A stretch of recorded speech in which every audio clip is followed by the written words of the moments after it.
nararamdaman ko ang mga feelings. Okay, ayun na sila. At nang bobola po ngayon sa Cairo ko nakikita nyo. Okay, opo, nandito. Ayan na sila.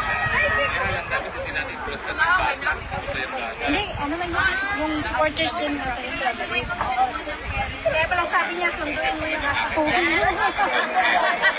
Mag-video ka? Video na, video na. Ay, dali, ako. Ayaw, di harap ko. Hindi, mag-video na ako sa interview. Magkaya sa interview ka na.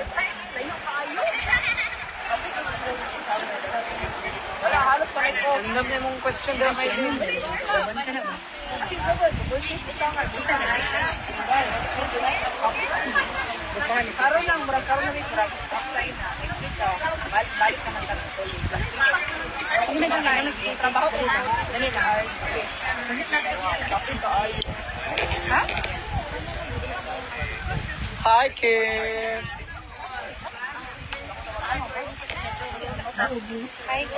Okay. Okay, ito na po ang pinakaabangan natin, ang ulat tungkol kay Tatay.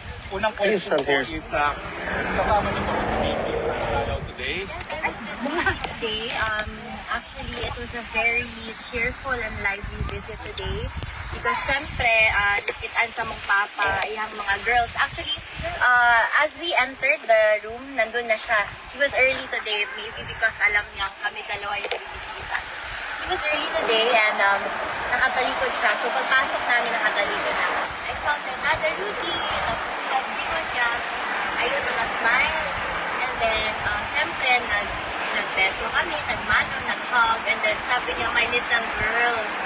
So yun yung tawag niya sa amin ng sister ko, si Vicky Sara.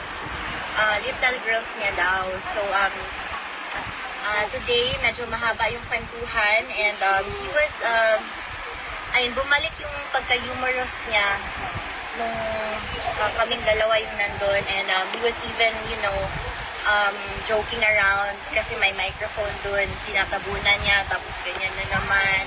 And kinakausap niya yung whoever's monitoring it. So, yeah, it was a very, parang cheerful visit today. He was instructing my sister and I kung ano yung mga bilhin niya sa amin and messages for the family, of course. And ayun, pinalita ng sister ko na all of you are here today.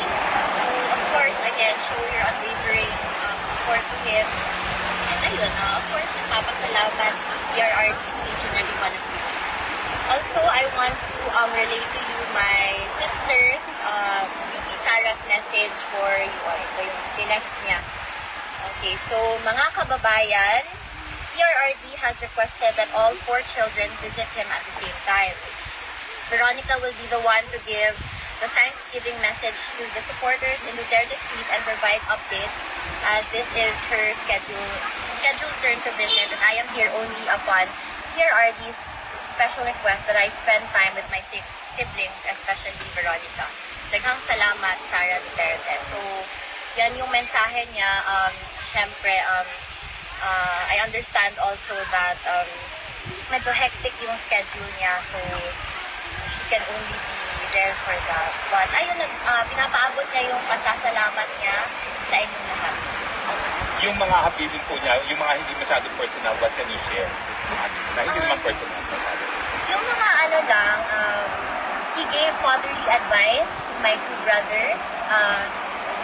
Yung Manong Pulong, Congressman Pulong, na yung mga fatherly advice na, steady lang, take it easy, relax lang. And kay may Vice Mayor Sebastian, relax lang, slow down. Ganon. So, yung fatherly advice, binigyan niya kami. And,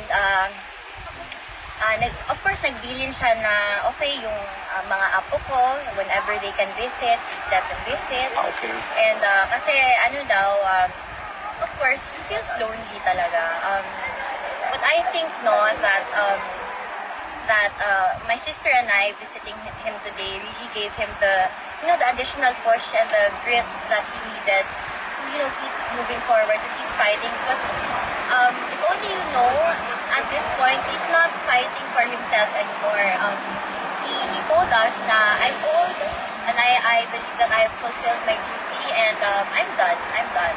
So the only reason I am here, the only purpose I have left is to my children. Yun kasi, I think that kind of speaks to what kind of father, leader, and person he is na tayo, kami, also his children, tayo yung rock niya. We are his rock, we are his anchor. We are what keeps him going, what keeps him steady, and what keeps him strong. Meron ba kung sila napag-usapan ng current affairs at pinag-share, di ba? Current affairs, ang dami. Kasi since nag-usap sila, so may time na ako na nanahimik lang ako and then nag-hug lang ako sa kanya. Magkaharap kasi sila ni Bibi, tapos ako yung nasa tabi niya. I think pinag-usapan nila yung current state of Davao pa rin and he's very proud of Vice Mayor Baste, sila Kong Pulong, Kong Omar, and si Ligo, si Councilor Ligo, acting Vice Mayor ngayon. Pinag-usapan nila ang development of Davao and of course of the Philippines, kung kamusta na ba, kasi kamusta ba yung mga tao, kamusta yung mga Filipino, are they okay? Kasi, well, he's not president anymore, so hindi na ganun kalaki yung magagawa niya, but he's always, he reassured us na you, the Filipino people, are always on his mind. Yun pa rin yung iniisip niya until now. Did former President Duterte mention or discuss with you his message of not being present for the Kadayawan Festival in Davao? He misses Kadayawan. That's for certain. He misses Kadayawan. Talagang naalala niya yung different festivals and different showcases of culture in Davao. Kasi iba-iba yan yung mga parade from the pageant. So he misses his city and misses Davao City, and sabi niya, balang araw, one day, makabalik din siya. Yung apat kayo makakabisita, when will it happen? We are waiting on the schedule of Kong Pulong and Vice Mayor Baste as of now. So, actually, no, medyo, everything was kind of rushed. So, we are still arranging it. But I think it's either by the end of the month or next month. Sasabay kaming apat kasi yun yung special request ni PRRD. Si VP, will she be here for the confirmation of charges, 23 and 44? That I do not know, but she is, I think she is planning out her schedule because, well, we cannot say for sure pa kasi hindi naman basta-basta pwedeng umalis kasi hindi siya. Kit, as Veronica Kitty Duterte, what's your message to the entire Filipino community supporting your father unwaveringly up until now approaching 6 months? So, I just want to let you all know that I've seen what how high spirits have helped my father, because that is how we bring him to his senses, like by uplifting him, encouraging him, and just constantly being there. So I encourage everyone, keep showing up, keep up the faith, and of course, we still have to move forward with our lives, but wag sana natin siyang kalimutan. Last question, Kit. And maraming salamat talaga sa inyo. It's our honor. Last question. How about the health of the former president? Can you share with us? Yes, I asked around, of course, sa detention unit, and they said he's eating well. Actually, no. My father kasi he's naturally skinny because of, genetics. His mother is skinny. My nanay suling is skinny also. Kaya kahit anong kain niya, payat pa rin. And it also comes with the old age, of course. So he's eating. Siguro not ideal yung eating time niya and the amount of food that he eats. But he's eating from time to time daw kasi he has 24-hour surveillance. So nakikita siyang pabunot-bunot ng mga sa kusina. So ganyan siya eh. Gusto niya yung maya-maya, and then gusto niya yung later in the afternoon na kumain. But sometimes they do have to push him to eat para naman ma-inom niya yung medication niya. Thank you, Kit. Okay.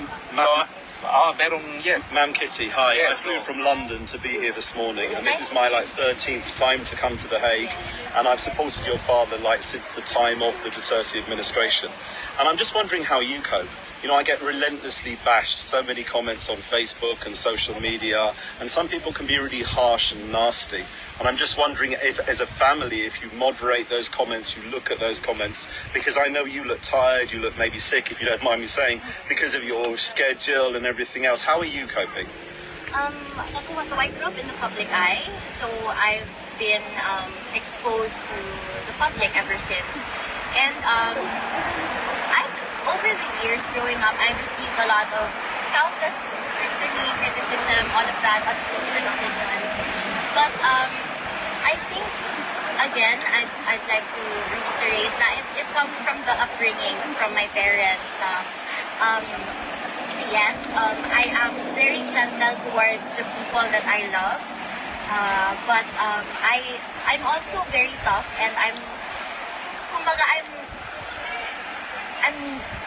not sensitive at all. So I'm not sensitive at all. So again, to be honest, if there's anything that bothers me, it's my father's situation. I've never really felt bothered, even as a teen before, with regards to the public scrutiny that I would receive. So I'm doing fine with that,